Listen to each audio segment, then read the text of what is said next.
पाकिस्तान की एक सुनसान सड़क पर रात के अंधेरे में एक आदमी बदहवास होकर भाग रहा था। उसकी सांसें फूली हुई थी और तभी एक तेज रफ्तार ट्रक आई, एक जोरदार टक्कर हुई और वो आदमी वहीं पे कुचला गया।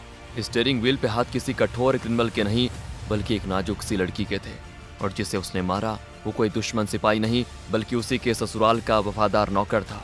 ये लड़की कोई पाकिस्तानी नहीं थी, ये थी भारत की बेटी, एक रॉ एजेंट जो पाकिस्तानी आर्मी के ब्रिगेडियर के घर में उनकी बहू बनकर रह रही थी। ये कहानी है सहमत खान की, एक ऐसी जासूस जिसने पाकिस्तानी फौज के परिवार में शादी कर भारत के लिए जासूसी की और INS विक्रांत को डूबने से भी बचाया। साल 1971 भारत और पाकिस्तान के बीच जंग के बादल मंडरा रहे थे। ईस्ट पाकिस्तान जो आज बांग्लादेश है वहां कत्लेआम हो रहा था। कश्मीर का एक बिजनेसमैन हिदायत खान, उनका कारोबार ड्राई फ्रूट्स और कारपेट्स का था जो भारत से पाकिस्तान तक फैला हुआ था। पाकिस्तानी फौज के बड़े बड़े जनरल्स हिदायत खान को अपना दोस्त मानते थे। उनके लिए हिदायत एक बिजनेस टाइकून थे, लेकिन भारत की सरकार के लिए हिदायत खान एक एसेट था जो सालों से भारत को दुश्मनों की खबर दे रहा था। लेकिन किस्मत को कुछ और ही मंजूर था। जंग शुरू होने ही वाली थी कि हिदायत खान को एक ऐसी खबर मिली जिसने उन्हें तोड़ कर रख दिया। उन्हें टर्मिनल लंग कैंसर था। हिदायत जानते थे कि उनके पास वक्त कम है, लेकिन उन्हें अपनी मौत का डर नहीं था। उन्हें डर इस बात का था कि उनके जाने के बाद पाकिस्तान में उनका नेटवर्क जो उन्होंने सालों की मेहनत से बनाया था वो खत्म हो जाएगा, और वो भी ऐसे वक्त जब भारत को उनकी सबसे ज्यादा जरूरत थी। एक दिन श्रीनगर के एक हॉस्पिटल के कमरे में हिदायत ने अपनी बेटी सहमत को बुलाया। हिदायत ने कमजोर आवाज में कहा, सहमत मेरी तरफ देखो। सहमत की आंखों में आंसू थे। उसने कहा, अब्बू आप ठीक हो जाएंगे, हम दिल्ली चलेंगे, वहां बड़े डॉक्टर्स हैं। हिदायत ने उसका हाथ पकड़ा और कहा कि नहीं बेटा, मेरे पास वक्त नहीं है, लेकिन मेरे मुल्क के पास भी वक्त नहीं है। मैं चाहता हूं कि तुम वो करो जो मैं अब नहीं कर सकता। सहमत हैरानी से उनको देखने लगी। आप ये क्या कह रहे हैं अब्बू? हिदायत ने अपनी सांसों को संभालते हुए कहा, मेरा नेटवर्क पाकिस्तान में वो बंद नहीं होना चाहिए। ब्रिगेडियर सईद मेरा दोस्त, वो अपने बेटे इकबाल के लिए तुम्हारा हाथ मांग रहा है। इकबाल पाकिस्तान आर्मी में कैप्टन है। अगर तुम उससे शादी कर लेती हो तो तुम सीधा दुश्मन के घर में होगी। वहां से तुम वो सब जान पाओगी जो हमारी फौज को बचाने के लिए जरूरी है। सहमत कांप उठी, लेकिन अब्बू मैं तो कॉलेज जाती हूँ, मुझे ये सब नहीं आता, और अभिनव मेरी सगाई हो चुकी है। हिदायत ने कहा, बेटा आज भारत माँ को तुम्हारी जरूरत है, लेकिन अगर तुमने मना कर दिया तो मैं मजबूर नहीं करूंगा। वैसे भी सहमत के दिमाग में तूफान चल रहा था। एक तरफ उसका प्यार, उसकी पढ़ाई, उसका आरामदायक जीवन, और दूसरी तरफ उसके मरते हुए पिता की आखिरी ख्वाहिश और देश का सवाल। लेकिन उसने अपने पिता की आखिरी इच्छा से सहमत होकर अपनी खुशियों की बलि देने का फैसला किया। उसने अपने आंसू पोंछे और कहा, मैं तैयार हूं अब्बू, मैं जाऊंगी। बस यही वो लम्हा था जब एक मासूम लड़की मर गई और एक जासूस का जन्म हुआ। इसके बाद सहमत को तुरंत रॉ के हवाले कर दिया गया। आमतौर पर एक इंटेलिजेंस ऑफिसर को ट्रेन करने में सालों लग जाते हैं, लेकिन सहमत के पास सालों का वक्त नहीं था। जंग सर पे थी, उसके पास सिर्फ कुछ हफ्ते थे। रॉ के ऑफिसर्स ने उसको एक सीक्रेट लोकेशन पर ले जाकर ट्रेनिंग शुरू की। ये ट्रेनिंग शारीरिक से ज्यादा मानसिक थी। उसे मॉर्स कोड सिखाया गया और फिर वो दिन आ गया। सहमत की शादी इकबाल सईद से हो गई, और अब वो सहमत खान नहीं थी, वो बेगम सहमत इकबाल सईद थी, रावलपिंडी पाकिस्तान में रहने वाली एक फौजी अफसर की बीवी। सहमत अब ब्रिगेडियर सईद के घर में थी। यहाँ हर रोज पाकिस्तान आर्मी के बड़े ऑफिसर्स आते थे। यहाँ जंग की प्लानिंग होती थी। यहाँ भारत को बर्बाद करने की प्लानिंग बनाई जाती थी। सहमत ने आते ही अपने आप को एक आदर्श बहू के रूप में ढाल दिया। सुबह जल्दी उठती, सबके लिए नाश्ता बनाती, सास ससुर की सेवा करती।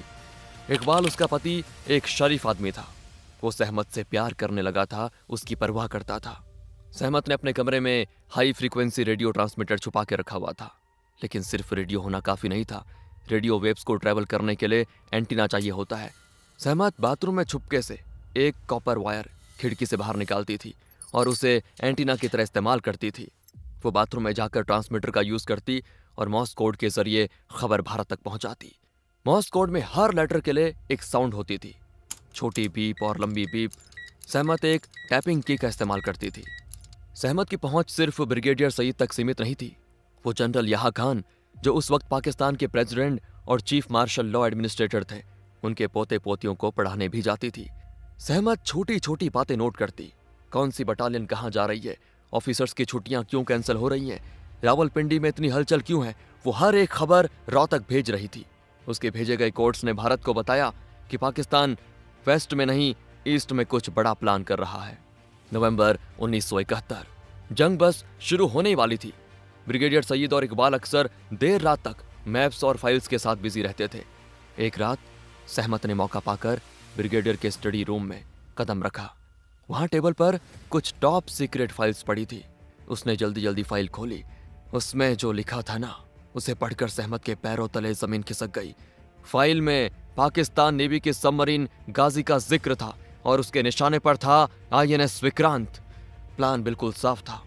गाजी को कराची से निकालकर खामोशी से बे ऑफ बंगाल में भेजा जा रहा था।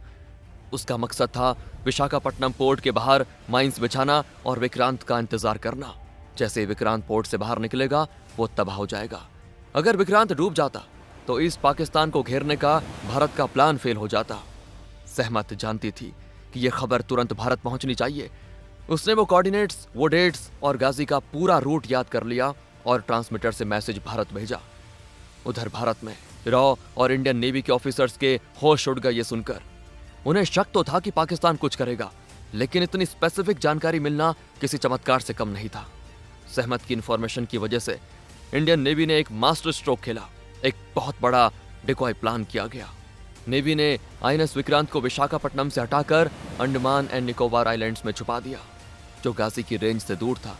लेकिन पाकिस्तान को यह लगना चाहिए था कि विक्रांत अभी भी विशाखापट्टनम में है।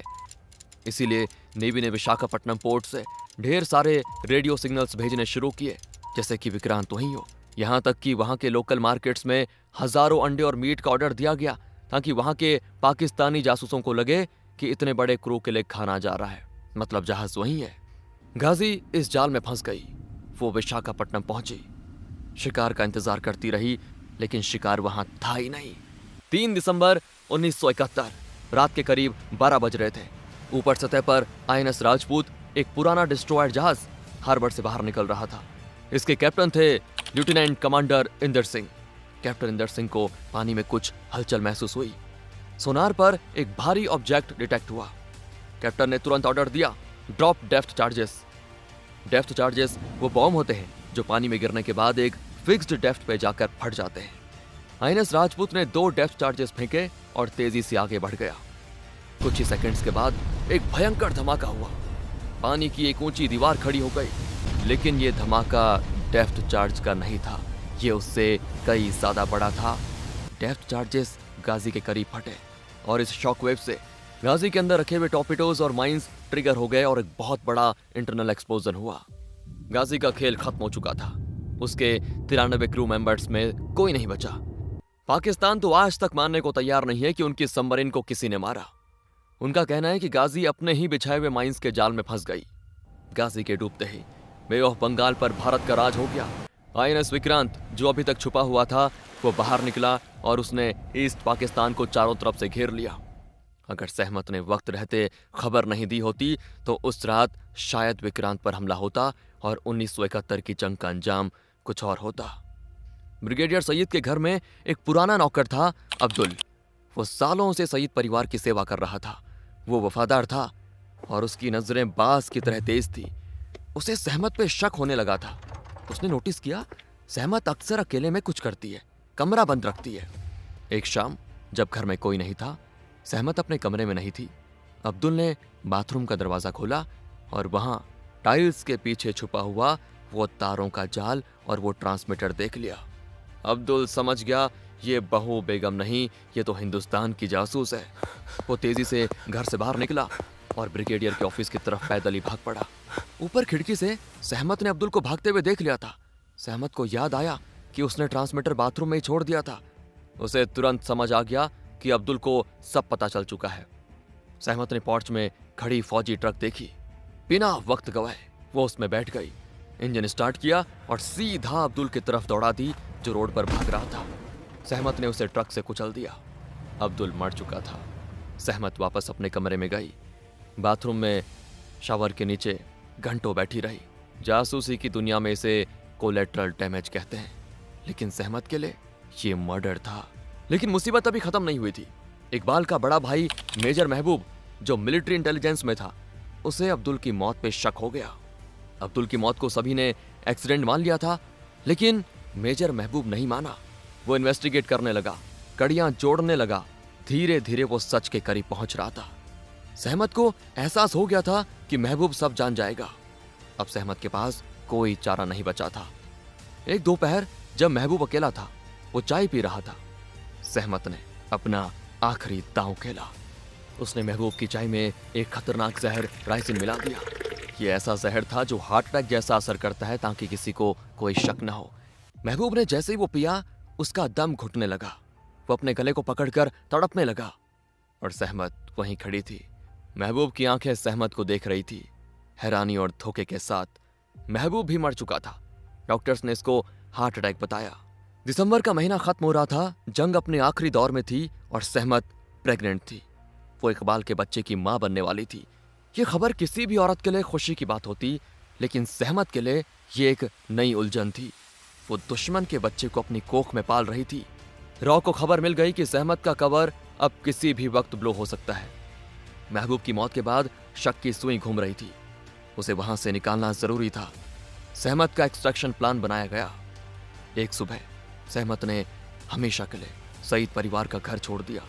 बाजार जाने के नाम पर वो घर से बाहर निकली। बाहर रॉ के एजेंट्स उसका इंतजार कर रहे थे। वो इकबाल को बिना बताए, बिना अलविदा कहे निकल गई और जैसे उसके पैरों ने हिंदुस्तान की मिट्टी को छुआ ना, उसने घुटने टेके और जमीन को चूमा। उस वक्त उसके चेहरे पे आंसू थे, लेकिन आंसू में एक गर्व था। उसने अपना वादा निभाया। उसने अपने पिता की आखिरी ख्वाहिश पूरी की थी। पाकिस्तान से जाते जाते वो अपने पीछे एक ऐसा सच छोड़ गई थी जिसने सईद परिवार की बुनियाद हिला दी। ब्रिगेडियर सईद और इकबाल को पता चल गया कि सहमत भारत की जासूस थी। ब्रिगेडियर सईद ने इकबाल से कहा, हमने एक सांप को दूध पिलाया इकबाल, हमने अपने घर में अपने दुश्मन को पनाह दी। इकबाल टूट जाता है और कहता है, जिसे मैंने दिल दिया उसने मुझे इतना बड़ा धोखा दिया। हालांकि भारत लौटने के बाद सहमत डिप्रेशन में चली गई। वो रात भर सो नहीं पाती थी।